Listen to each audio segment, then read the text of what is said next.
Hi there, welcome back to the channel. Welcome to the third video in the restoration of the SABA Stereo I. In this video I'll cover the restoration of the audio section from the phono input all the way through to the speakers. That's the normal phasing that I do. First power supply, then, you've heard me say this before, then the audio, then the radio. And in doing that, I came across a couple of pretty interesting issues. One of them was the component values on this amplifier section. As you saw in the previous video, there were some resistors that really needed some help. I found quite a few that I had to replace. That wasn't the mystery. The mystery was actually that output tube, the ECLL800. I had an idea of what it did. I had no idea just how amazing this tube is. I guess I'd go so far as to call it a tube integrated circuit. An integrated circuit is a circuit that has various components. This thing's got 3 components in it. It's got 2 pentodes and 1 triode. But the amazing thing is that that triode is very special. I thought it was a voltage amplifier. It sort of is, but it actually has a different function, which I had to do a lot of searching to discover and figure out how this works. And it's a very particular type of triode, and it's a particular type of tube. It's a great tube. Anyway, I go into a lot of depth about this. I'm not going to give it away right at the beginning of the video. That would be kind of counterproductive. But if you want to stick around, I do a lot of schematic description, and then at the end, I want to show you, test with the scope and show you what the result is of that triode's function and just how well it works. Unbelievable. I love it. I love it. Enjoy the video. Before we carry on, I just want to thank the sponsors of the video. PCBWay, you'll find them at PCBWay.com. This is the company that produces all the PC boards that I use on my channel. They have an incredible amount of services and capabilities. And what I want to call your attention to today is actually their shared project section. Here you'll find a huge range of projects that other creators have uploaded and shared with you. And if this is what you're looking for, you can go here and order it directly from the link, order your PCBs and recreate the project. Obviously, in this case, the creator has got a video on precisely what he's done and help you to build your own. Whether you need project ideas or PC boards or assembly, 3D printing, pop over to PCBWay. I'm sure you'll find something for you right there. And this is the bird's eye view of the audio section. The full audio section. We've got the 2 output tubes here, the ECLL800s, which, by the way, I had to have a closer look at because I thought I knew what they were and how they worked, and it made perfect sense. Then I started looking at the schematic, and I found the way they wired the triode that this thing's got in there kind of weird. I had to do a bit of research, and I found some interesting stuff on an old amplifier from the 1960s, I think it was, which actually explains very, very well how these things work. And I'll be talking about that in a little while, because this is really, really interesting. Very interesting, the way they've designed these tubes and the way they use them. They actually have the triode as the inverter stage in there, which is kind of fun to look at. Right, so 2 power tubes. We've got the ECC83, the 12AX7 over here, acting as voltage amplifiers. Each one of the triodes is a voltage amplifier for the respective tube. And if you look closely, you'll see quite a few components have been changed.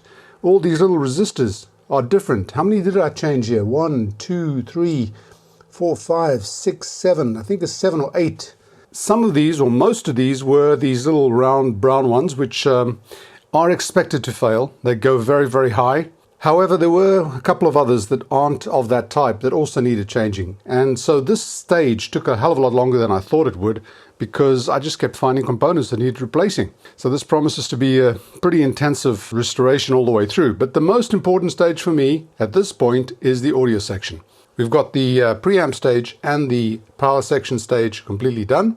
And I'll be testing those, see how these tubes behave and how the power section behaves and how the balance between the 2 channels left and right is at the moment. And for that, what I've done is I've got the signal coming in, a 600 Hertz or 1000 Hertz, whatever audio tone you want to listen to, is going to come into the phono input over here. I've just wired it to a DIN plug to go into the phono socket in here. And then I've got the speakers that are going to be connected to the dummy load section, so we can either listen to it or put it on dummy load. And either way, they're both connected or being monitored by the oscilloscope, which we'll be able to look at. So let me do that and see where we are. And then I'll show you on the schematic what we've done. Put it on. I've got phono selected. I've got the same signal coming into both the left and the right channel, but I can always choose between mono and stereo over here. At the moment, we'll just leave it like that. let me put the volume up and see if we can hear it. I've got it on speaker at the moment. And I can hear the tone, and we can see it on the scope. I'll put this to dummy load, both sides, so we don't have to listen to it. And now all we've got is the signal on the scope. Let me drop that just to see if we can see it a little bit better. There's a little bit of... Okay, watch that. You see that? There's a bit of a shift between the two phases, the two channels. And then the minute I put this to full volume, they line up almost perfectly. So what does that tell us? Well, it tells us that there's some imbalance between the two pot sections on here. They're not exactly the same, because when they start going up, they get to a point where they're actually out of phase a little bit, and then boom, they click into phase when I put this on top. When I put this on max, it means that I've got the full volume selection, which means I've got no potential divider. The wiper of these guys is going straight to the signal, and I can actually increase the amplitude here to see how far it'll go before it clips, which is what I want to do. But first of all, let me try these guys. These are the tone controls. Now, with a 600 Hertz signal, the treble won't really be affected. It's too low for the treble, but we'll leave that on 12 o'clock. And the bass is a slight increase, and this is normal as well. 600 Hertz perhaps can be considered bass, but what we'll do is I'll take this down to 100 Hertz. Change the time bass on there. Now I've got the bass down here, and if I increase that, boom, that we see has a great effect. It's already clipping, and it's clipping at 4.3 volts RMS on both sides. If I bring it down, I guess you could call that the cleanest, 3.75 volts RMS into, what is that, into 8 ohms. You see that? The bass is having quite an effect on there. If I look at the total influence, and I want to get it from a non-clipping stage, so what I'm going to do is I'm going to bring it down to a smaller amplitude signal, so it just doesn't clip. Let's call it that. I brought the signal down to 50 millivolts RMS. At full bass, we've got 3.4 volts, and at minimum bass, 123 millivolts.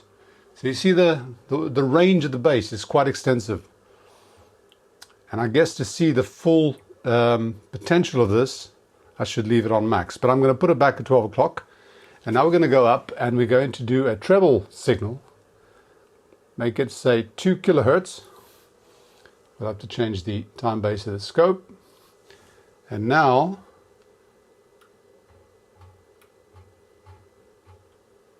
it brings it down and takes it up. Not that much, maybe it's higher than that. That is now at 5 kilohertz. And if that's on max, this thing works. There's a lump over here. It's actually a hump over here. Let me increase the amplitude again on the signal. 100 millivolts RMS. That's the minimum treble. That's the maximum treble. Again, quite a wide range. But then there's a little lump at the end where it comes down again. That would be the maximum treble. But there we go. We can see that these guys are working well. That's the balance control. Let me bring this back down to 1 kilohertz or whatever. What did I have? 600 hertz. Okay. The balance would take it from one side to the other. However, because this thing is on mono, it doesn't do have any effect. Put that on stereo, see if we can check the difference. Slight difference there. The point is, this amp is working quite well, and we've got, what is it, 3.75 volts RMS clean. So we just call it 4 volts. 4 times 4 is 16 divided by 8 ohms is 2 watts. Not much. Let me put it on 4 ohms load. 4 ohms load. Let's try and clip it. I would have to increase the amplitude here again to 200 millivolts and bring it down to there. 2.6 whatever that is, 2.6 squared divided by 4 ohms. I'm not going to work that out in my head, but that's giving us the maximum amplitude before clipping. And it's clipping sort of a little bit first at the bottom and then at the top. I've got to give it a bit more to be able to see that really. Yeah, I'm just blasting it, but there is a clipping at the bottom. You see the bottom clipping starts there and then the top clipping starts straight after that. So the output stage is fairly well balanced in terms of where it is on the range above and below zero, above and below ground that it's giving us. Okay, but I want to now just show you what happens with those guys over there, because that's really, really interesting to me.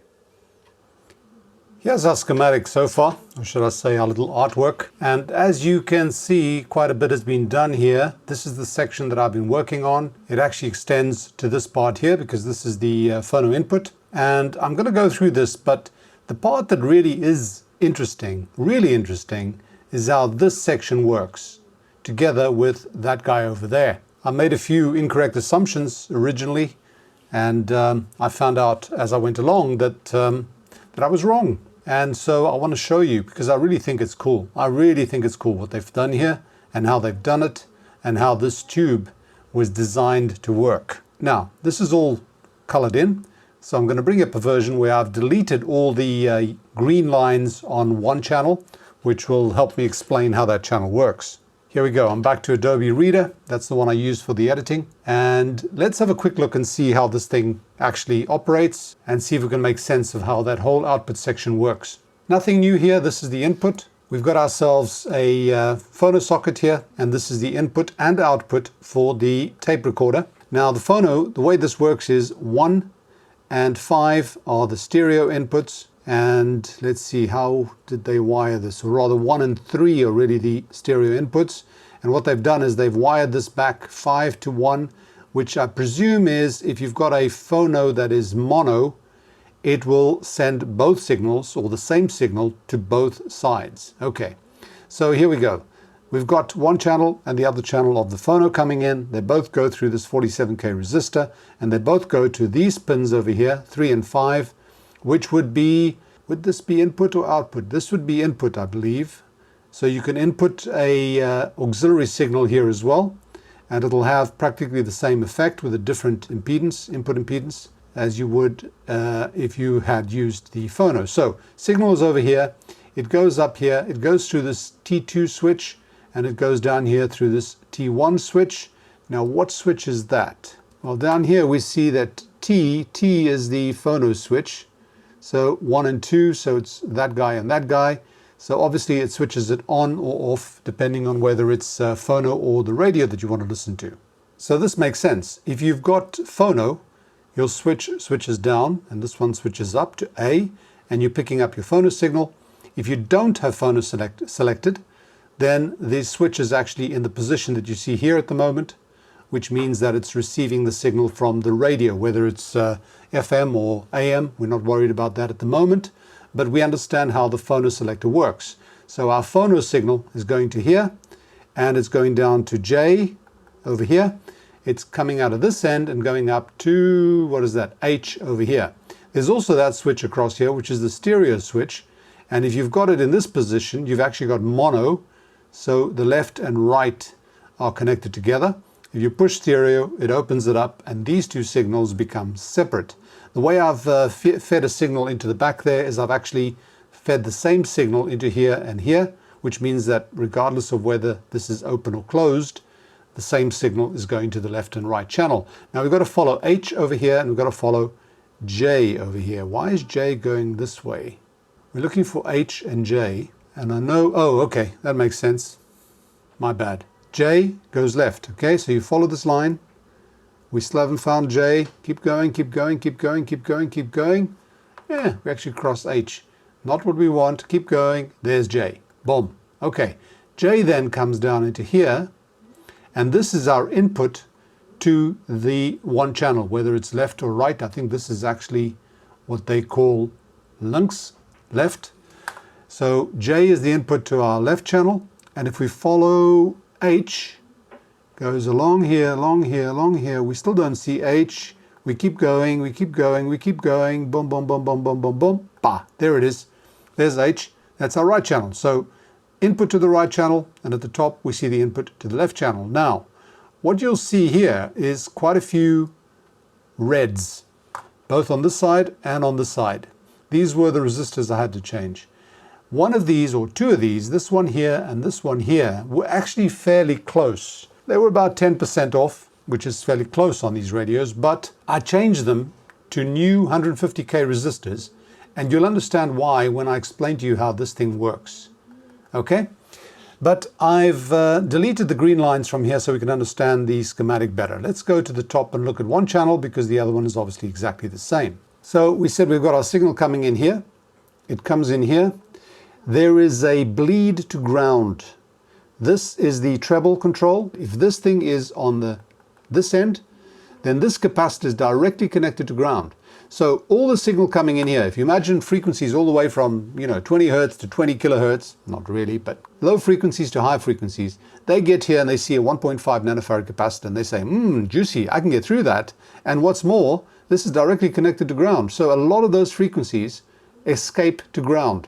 So the signal that's left here going to the top of the potentiometer is actually treble poor. In other words, because a lot of the high frequencies have escaped, this has got less high frequencies, so this is a very bassy sound, less trebly, okay? If this thing is on this end, then these signals get here, they see a capacitor, juicy escape to ground, they get to here and they say, oh, whoa, this is a big resistor to ground, I can't get through, so those frequencies do not escape to ground, so this becomes more treble rich. Okay, that's fair enough, that's easy enough to understand. This is something else, we'll get to that. Now we've got the signal at the top of the pot, which means that when you move the wiper, you either capture more or less of that signal.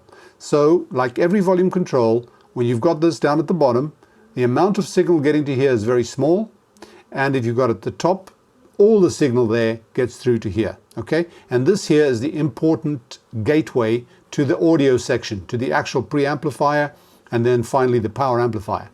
All right, what is all this stuff here? Well, I've covered this endless times on my videos. These pots are not simple pots. Some of them have got one tap, some of them got two taps, some of them got three taps. This one's got 3 taps on it. And what this is their pseudo loudness control. So you can imagine that at certain points in this pot, which is a 1 meg potentiometer, at certain points, and I don't know which they are, I could measure it, but not important. Let's say this is at 100 ohms, this is at 1K, and this is at 1 or 400K, whatever. When this volume starts coming down, if you can imagine that if it's right near the bottom, right, it meets this escape route for some frequencies. And which frequencies will those be? Well, they'll be the high frequencies because you've got a capacitor here. Now, whenever you've got a capacitor, it always tells you that high frequencies want to get through and low frequencies can't. So that means that when you bring this down to really low volumes, if we look at this line as an example, you've got a fairly big capacitor, 15 nanofarads. You've got a fairly small resistor, but it creates a shelf above which frequencies can escape, which means that when you bring your volume down, your treble is reduced because some of those high frequencies escape to here, to ground, ultimately, because this is a small resistor. And that means that your sound becomes more bassy. And when it becomes more bassy, especially at low volumes, it becomes sort of warmer, more rich, more full. And that's the point of these tone shaping networks. It's in order to make your tone richer as you go lower in volume, so that you get a pseudo loudness control. This particular point here also has an escape route to the same treble control, but this is just a fixed resistor at this point, and also another one down here. So you got ground at this end and you got ground at that end. So these are all escape paths for treble, right? Treble. Capacitor and resistor means you've got a treble leak, a treble escape route. And that's all these guys are doing here, okay? There's actually one that feeds all the way through from here to there. Now you see this asterisk over here? There's 3 asterisks. This means that these components have different values. There you see a resistor number and a fixed value. There you just see a resistor number. And they tell us what this is right here. There's our asterisk. And it tells us that this circuit applies to 2 models, the Freudenstadt 16 and the Stereo I. And it tells you if it's the Freudenstadt, then C402. You see this 402, 502, this is left channel, right channel, left channel, right channel, left channel, right, and so on, right?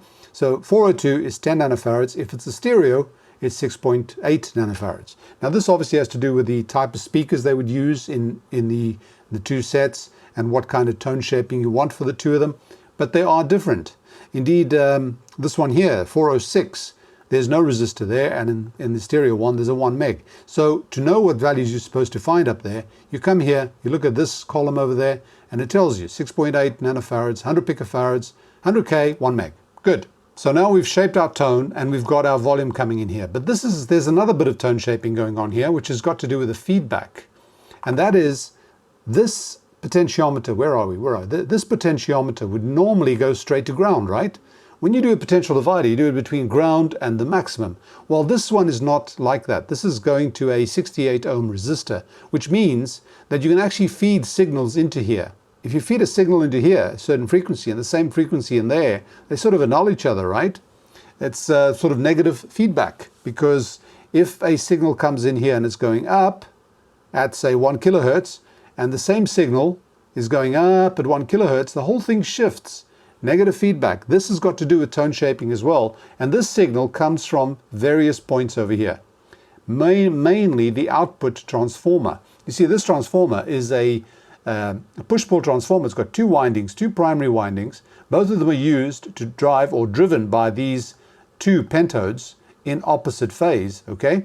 But the secondary, which is connected to ground over here and is connected there to the speaker, has also got another winding on here. Now this winding, I can't tell you whether it's the same number of turns or not. It probably isn't. But what it is doing is it's taking the opposite signal that comes out here. The opposite signal is produced down here, which is then fed back. And we can see that if we use a sine wave. If you imagine a sine wave in this phase being produced over here, then you would have a sine wave in opposite phase being produced effectively down here. And this signal goes back, and ultimately, right, it's over here, over here, over here, over here, over here, and it gets to there. So you've got this signal appearing at the bottom of this pot. And what have you got at the top? Well, this is where it gets tricky. I believe you would have the same phase of a signal appearing over here, except it will be much bigger. So this guy down here would probably be something like that. Same frequency. This scaling that I've done is wrong because it's actually looking like the frequency is increased, but it's not. What I mean to do is to show a lower amplitude, and it means that the difference between here and there is now reduced because this is sort of going up and meeting that crest.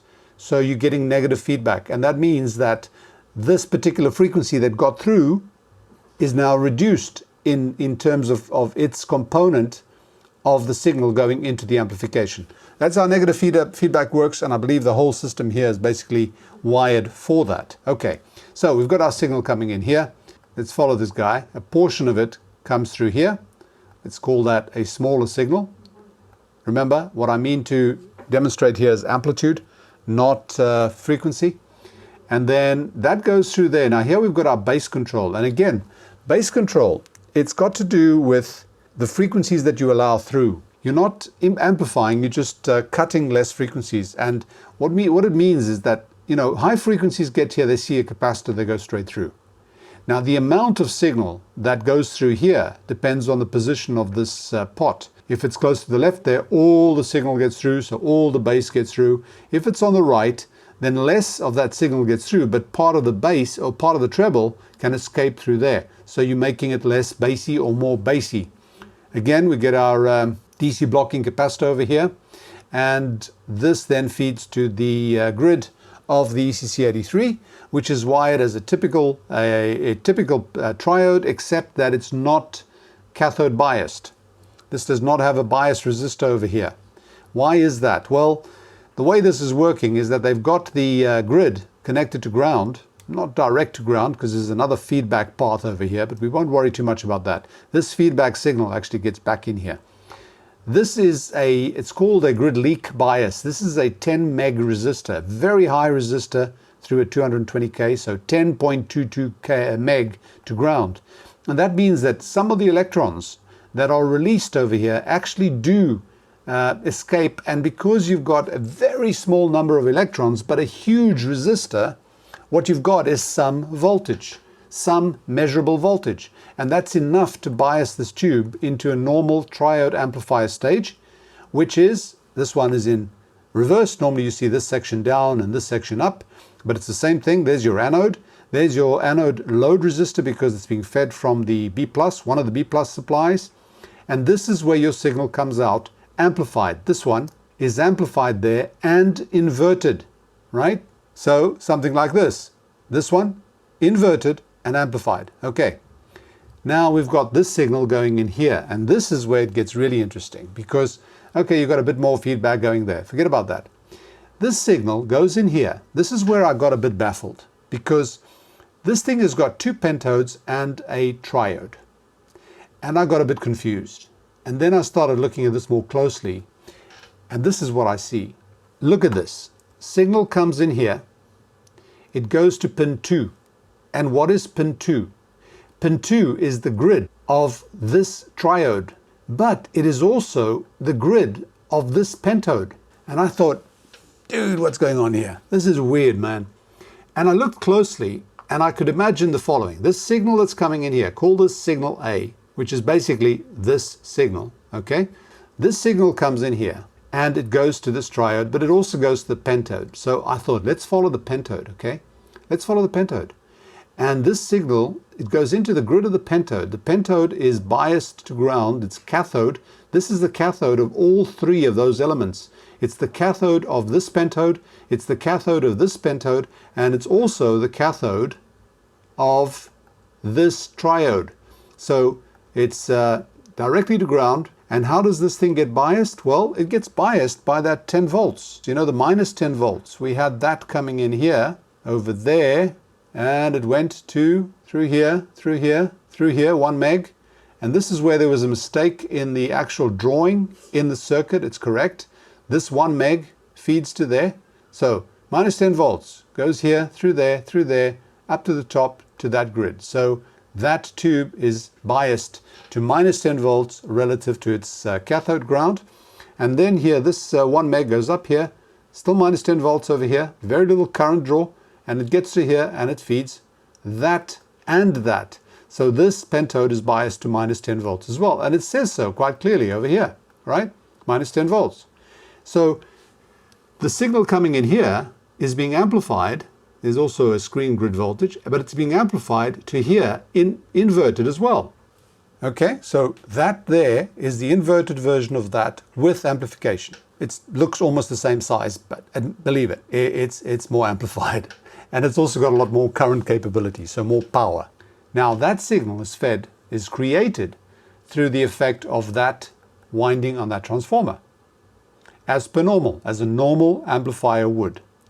Now what happens to the other guy? Well, this is where this triode comes in. This triode, this signal over here, goes to the grid of that triode. It obviously gets amplified and inverted to here, right? It must do. It's a triode. And what is the amplitude? Well, the amplitude is created by this anode resistor. And the amount, the value of that anode resistor is 150K. Now, watch what happens. This thing comes to here, inverted, and apparently this tube is designed so that if you give this triode 150K anode load, the amplitude, the amplification is -1. It's a 1. It's direct transfer inversion with no apparent amplitude gain. It's just inverted. So this signal comes to here. Let me draw this guy bigger. And let me move this guy out of the way. This is going to that transformer, okay? Which means that I get this signal inverted, practically the same amplitude, right? Amplification factor of -1, but inverted right over here. Now what happens? Well, where's this going to go? This signal now is here through a 22 nanofarad capacitor, through a grid stopper resistor, this 1K, and it goes to that guy over there. It goes to that grid. Now, haven't we seen this before? Well, yeah, we have. We saw a signal coming in here through a grid stopper resistor that went to that grid. Ah, okay, so now we've got the same signal that goes in here is inverted, not amplified, just inverted, and fed back in the same manner to that grid over there, which means that up here, what do we get? We get that signal which is fed back into the grid, inverted, boom, and amplified, and it is produced across that primary. That is push-pull. That's exactly what this is doing. It's inverting the signal. Now, normally, when you have an inverter, you could use another triode. Very often you use an 12AT7, ECC82, or something like that, and you use it outside these two pentodes, and you create the equal and opposite signals, this one and that one, to go into the respective grids. Here, you've created this one from that one by using this triode to invert and not amplify. It does amplify, it's by -1, right? That's the factor, but it inverts it and keeps it the same amplitude to feed back to that one. That's your inverter in here. And if you notice the way they're wired, it's all referenced to the same ground, to the same cathode here. The cathodes are all tied together. The bias, the grid bias, is exactly the same for this triode as it is for that pentode and for that pentode. It's that -10 volts. Now this is important. This is a very special triode because it means that at 10 volts or -10 volts grid bias with a 150k resistor as a load, it produces a -1 amplification factor. And that's why you get the push-pull configuration being produced here with these two pentodes and driven by this inverter triode over here. I thought that was really cool. And you might ask, how the hell did he find that out? Well, by doing some research. And this is where this is really important. You've got to do a lot of research. And the research I did was actually looking for this tube. I looked up information on the ECLL800 and a lot of stuff came up. Let me show you. When I did my search for this, for the tube, for the ECLL800, I found this here, using the new ECLL800 audio valve. And somebody pointed this out. I didn't miraculously invent it. Somebody pointed me to this particular copy or edition of the Practical Wireless magazine, March 1964. If you go to page 1024, you find this, the 720 Stereo Amplifier, a new design using the ECLL800 audio valve by Mr. Michaelis.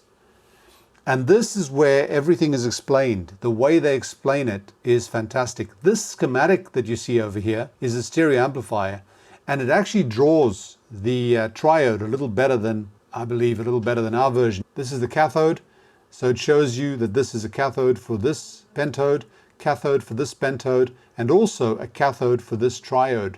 And there's our 150k resistor from a stabilization capacitor, so it's creating sort of a B+. 176 volts they say here. You see pin 2 over there. That is the grid of the triode and the grid of that pentode. And as you can see here again, pin 3 and 8, they both drive, or they drive the two opposite ends of this push-pull transformer. It's practically identical to what we have here. The big difference they have here is that if you look at this, the cathodes over here go through, it says here 9.4 volts, not 10 or minus, it'll be minus 9.4 on the grids, reference to ground, but this is 9.4 reference to ground. It goes to here, and it goes to this 180 ohm resistor, which is a cathode bias resistor with a cathode bypass. So they use cathode biasing to get that negative grid voltage of about 10 volts, 9.4, close enough. We've got minus 10 to the grids, to these two, and that to all these grids actually. And then they show us that the output of this tube, of this triode there, through the 150k resistor, there's the output, there's the anode. It comes back here through this capacitor, boom, through that grid stopper, back to that grid. And that's how this thing works. And it's perfectly well explained over here, because this is the part I was looking for. The designation unidrive for the ECLL800 means that the input signal, drive signal required, is that from a conventional single-ended voltage amplifier. Example from the anode circuit of one section of the ECC83, which is what we've got, okay, it's the voltage amplifier, or from the anode circuit of an EF86, which we're not using. The ECLL800 contains its own phase splitter, and this is in fact itself a completely new design and not a mere inclusion of a conventional voltage amplifier tried within the same glass bulb. And this is the section that tells us how that phase splitter works. It says the phase splitter triode is designed such that the triode has a gain of exactly unity when an anode load of 150K is employed. That's those two resistors that I replaced to get them exact. The signal at the triode anode pin 1 is then of the same amplitude but opposite phase as the input signal, and can be coupled externally to pin 6, which is the grid of the second pentode, the control grid of the other pentode. Okay, that's where I got this information. You see here they use that ECC83 as well, and it goes on to tell you how to build this amplifier if you want to. Fantastic, fantastic. So here we have it, March 1964, a new design using the ECLL800 audio valve, the 720 amplifier, when this tube was brand new, I presume. This wouldn't be me if I wasn't a little bit skeptical. So what I'm going to do is I'm going to check these signals on the scope. What we're seeing here is the left and right output from the amplifier, the two output channels, okay? Fairly equal. Left and right looking pretty equal, okay? Now, what I'm going to do is I'm going to show you, I've connected here the other two channels of the scope to the grids of those output pentodes, and I want to see whether they are indeed equal and opposite. So let's get rid of these guys. Let's trigger the scope on channel A.